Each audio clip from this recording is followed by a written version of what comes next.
बिस्मिल्लाहिर्रहमानिर्रहीम। अस्सलाम वालेकुम स्टूडेंट, उम्मीद है आप सब खैरियत से होंगे। चैप्टर नंबर 8 हमारा कंटिन्यू है और आज का जो हमारा टॉपिक है वो है एफिशिएंसी। और एफिशिएंसी में जो हमारे पास जो पॉइंट डिस्कस होगा वो एक ऑब्जेक्ट को डिस्कस करेंगे और उस ऑब्जेक्ट पे जो हमने पॉइंट ऑफ डिस्कशन लेना है वो इनपुट और आउटपुट लेना है। इनपुट और आउटपुट का जो फेस होगा वो एनर्जी वाला फेस होगा। तो इस पे हम डिस्कस करते हैं। सबसे पहले एफिशिएंसी। एफिशिएंसी को आप जनरल वे में इस तरीके से देख रहे हैं कि एक हमारे पास बाइक जो किसी अच्छी कंपनी की बनी हुई है और दूसरी बाइक वो किसी लो कंपनी की बनी हुई है और दोनों बाइक जो है 70 सीसी है। तो दोनों में जो एफिशिएंसी हमें डिफरेंट नजर आएगी।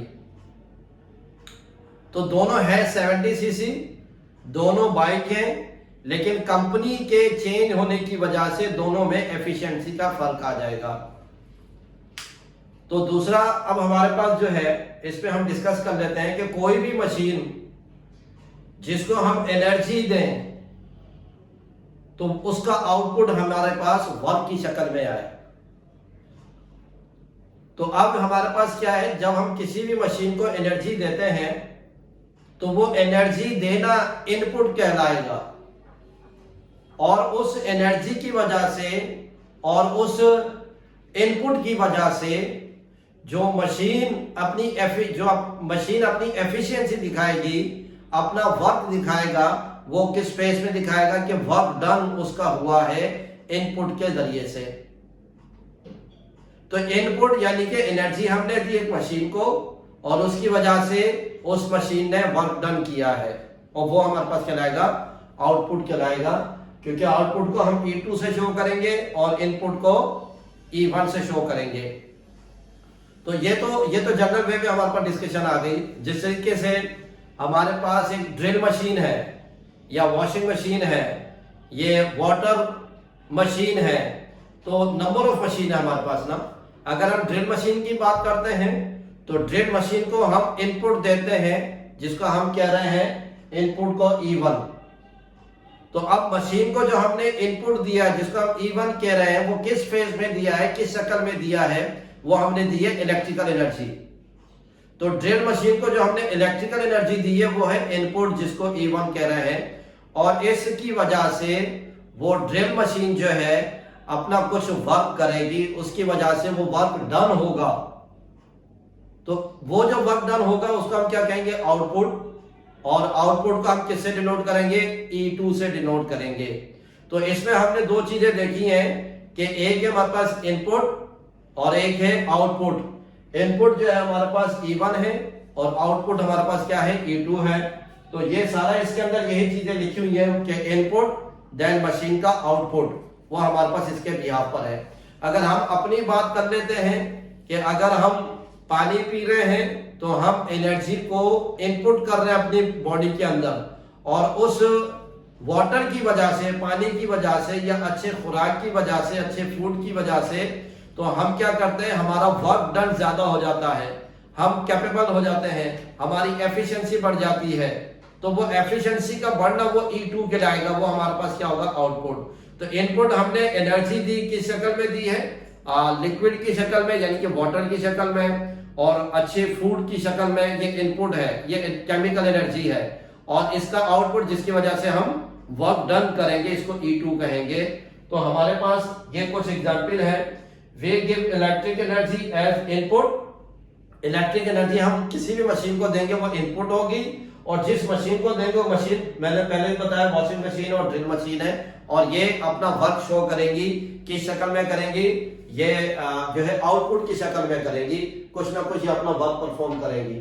और फिर इसके अंदर यही चीजें हमारे पास लिखी हुई है, E1 E2 a system in which some energy E1 is supplied to it as input।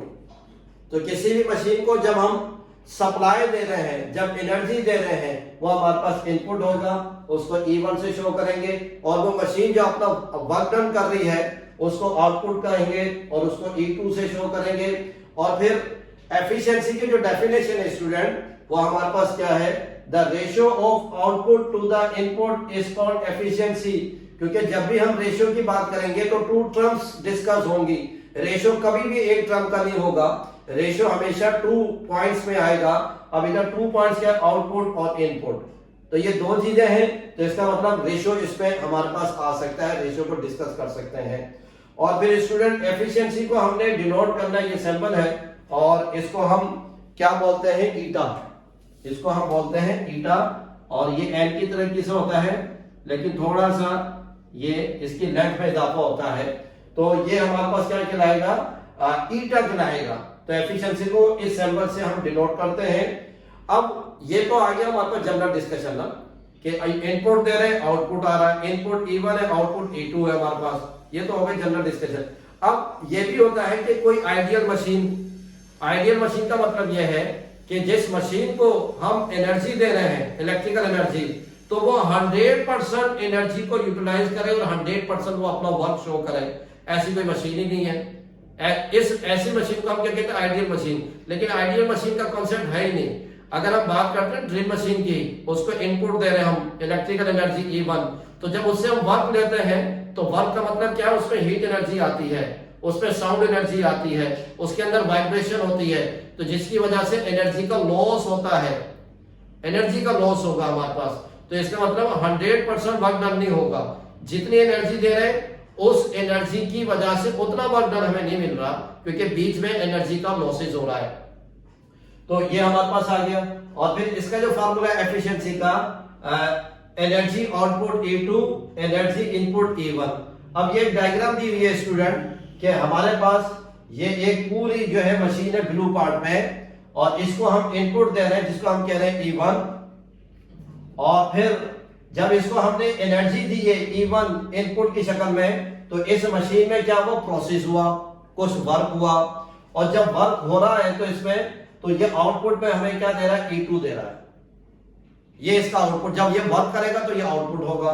तो इसका मतलब इस पूरे पर हमने क्या, ये पूरा सिस्टम है, इनपुट आउटपुट, ये पूरा एक सिस्टम हुआ, प्रोसेस हुआ है, और जिसकी वजह से इधर लॉस हो रहा है। लॉस किसका होगा, एनर्जी का। क्यों होगा, क्योंकि जितनी एनर्जी दे रहे हैं उतना वर्क डन नहीं आ रहा, वो किसी न किसी शक्ल में एनर्जी वेस्ट होगी।